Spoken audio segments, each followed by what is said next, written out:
Di mana sebenarnya letak kenyamanan? Oke teman-teman, kembali lagi bersama saya Muhammad Dafa Majawi di Learning Journal yang ke-11. Di sini saya akan membahas tentang panduan lengkap penyusunan TOR untuk peliputan berita dan artikel di media massa. Jadi di sini pembahasan yang pertama yaitu strategi persiapan peliputan berita. Nah, proses dalam menghasilkan suatu produk jurnalistik dalam penulisan dan peliputan berita juga artikel tidak semata-mata hanya asal menulis, tetapi ada beberapa strategi persiapan peliputan yang perlu ditempuh juga diperhatikan sebelum melakukan peliputan pada suatu isu. Hal ini dimaksudkan guna mempermudah dalam keberlangsungan dan kelancaran pada proses peliputan hingga penulisan suatu berita atau artikel. Di sini ada 3 tahap dalam persiapan. Yang pertama, rapat redaksi. Nah, di rapat redaksi ini ada beberapa hal-hal yang dikaji. Yang pertama ada penentuan isu atau topik, lalu ada identifikasi isu, lalu ada penentuan wartawan yang bertanggung jawab melakukan liputan, lalu ada riset isu secara keseluruhan, lalu menentukan angle penulisan, yang selanjutnya menentukan narasumber, dan yang terakhir adalah deadline atau batas waktu yang ditentukan. Nah, setelah rapat redaksi, di sini ada peliputan berita.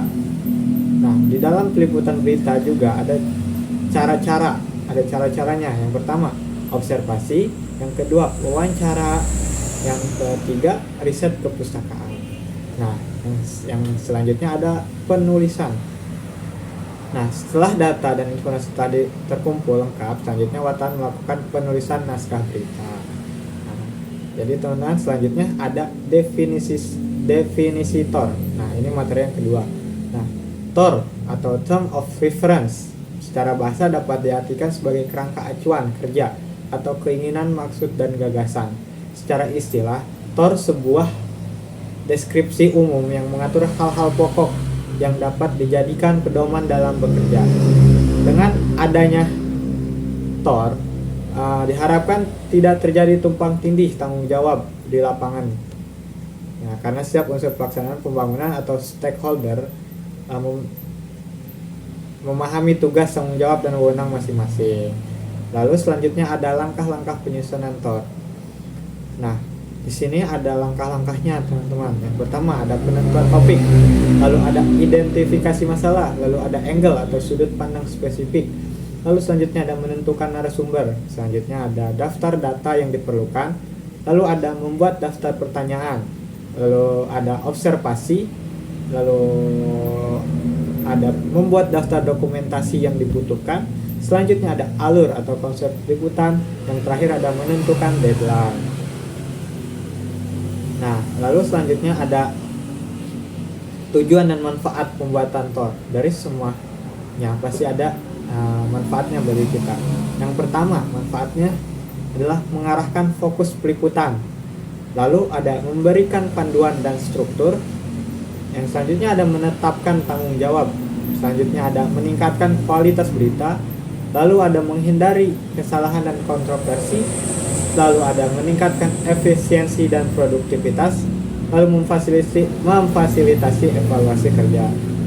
Nah, jadi di pembahasan ini dapat disimpulkan, sebelum kita melakukan peliputan terdapat beberapa strategi persiapan peliputan yang perlu ditempuh, juga diperhatikan sebelum melakukan peliputan pada suatu isu. Hal ini dimaksudkan guna mempermudah dalam keberlangsungan dan kelancaran pada proses peliputan hingga penulisan suatu berita atau artikel. Di antaranya seperti tadi ada rapat redaksi, peliputan, penulisan. Ketiga hal tersebut mengkaji masing-masing tahapan lagi dalam kegiatannya. Dalam dunia jurnalisme, tahapan yang dijelaskan dari ketiga tahapan utama itu disebut TOR atau Term of Reference. Mungkin cukup sekian penjelasan materi yang ke-11. Saya terima kasih telah menonton. Sampai jumpa.